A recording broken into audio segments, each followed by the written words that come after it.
Assalamualaikum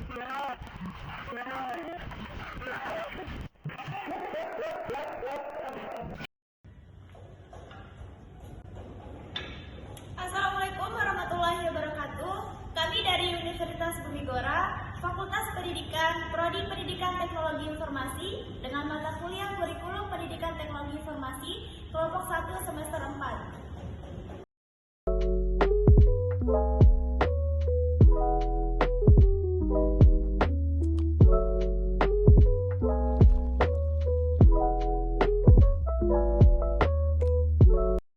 Saya Rizky Ferdian, NIM 22010308. Saya Adit, NIM 2201030002. Saya Didin Ardian, NIM 22010312. Saya Putri Sasnita, NIM 22010300006. Saya Rizky Ferdian akan menjelaskan materi pertama, yaitu pengertian dalam pengembangan pendekatan kurikulum. Pendekatan di sini dapat diartikan sebagai cara kerja dengan menerapkan strategi dan metode yang tepat dengan mengikuti langkah-langkah pengembangan yang sistematis agar memperoleh kurikulum yang lebih baik.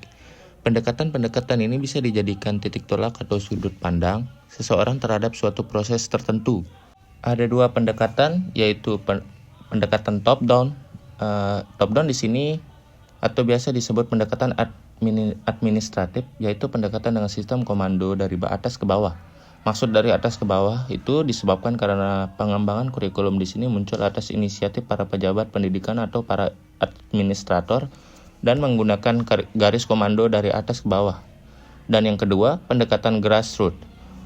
Pendekatan grassroots itu yaitu inisiatif pengembangan kurikulum dimulai dari lapangan atau dari guru-guru sebagai implementator, kemudian menyebar pada lingkungan yang lebih luas. Pengembangan kurikulum ini disebut juga pengembangan kurikulum dari bawah ke atas. Dan materi selanjutnya, pengertian model pengembangan kurikulum. Model adalah pola-pola penting yang berguna sebagai pedoman untuk melakukan suatu tindakan. Model dapat ditemukan dalam hampir setiap bentuk kegiatan pendidikan seperti model pengajaran, model administrasi, model evaluasi, model survei, dan model lainnya. Dan materi selanjutnya akan dijelaskan oleh Didin Ardian. Terima kasih. Baik, saya akan melanjutkan materi dari Rizky Ferdian Wadud. C. Model-model pengembangan kurikulum. 1. Model administratif.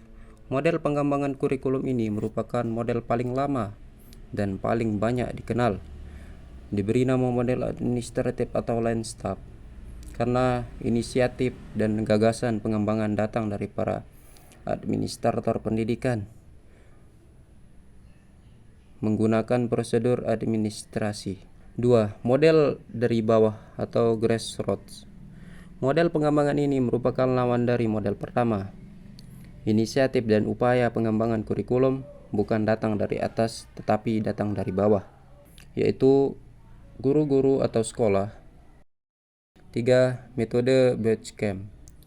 Langkah dalam proses pengembangan kurikulum seperti berikut.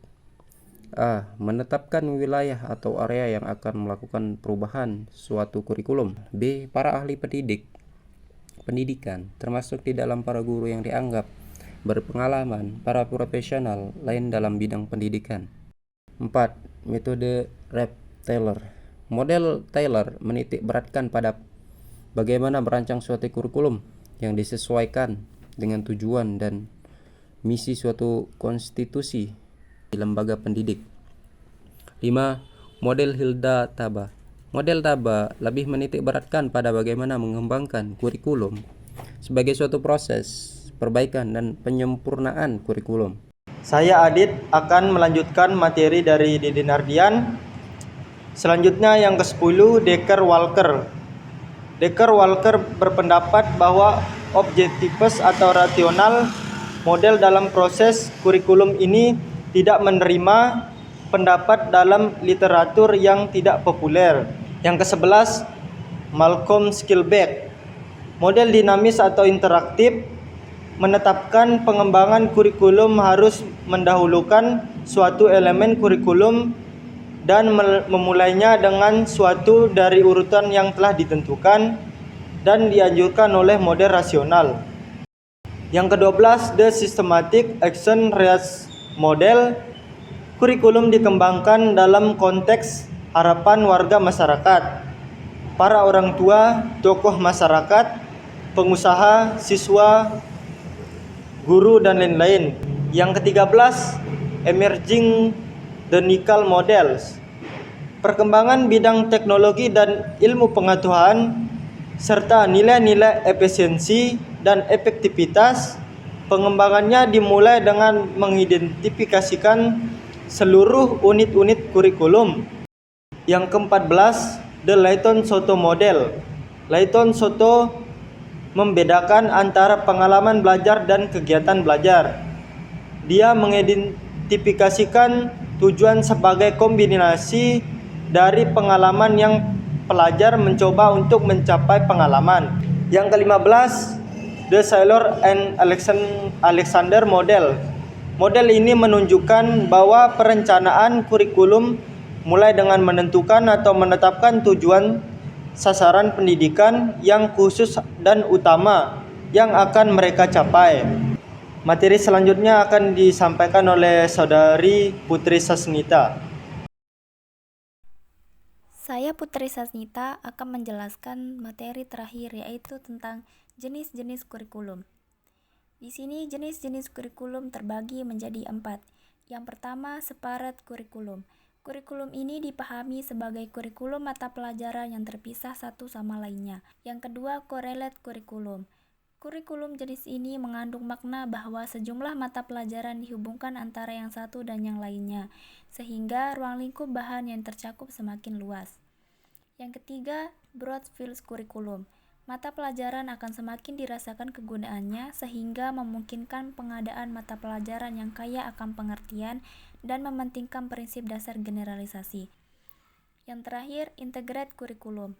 Kurikulum terpadu merupakan suatu produk dari usaha pengintegrasian bahan pelajaran dari berbagai macam pelajaran.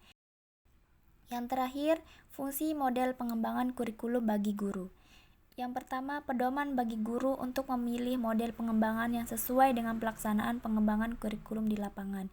Yang kedua, bahan pengetahuan untuk melihat lahirnya bagaimana sebuah kurikulum tercipta dari mulai perencanaan sampai pelaksanaan di lapangan. Yang ketiga, bahan untuk menyusun kurikulum yang sesuai dengan visi, misi, karakteristik, dan sesuai dengan pengalaman belajar yang diharapkan atau dibutuhkan oleh siswa.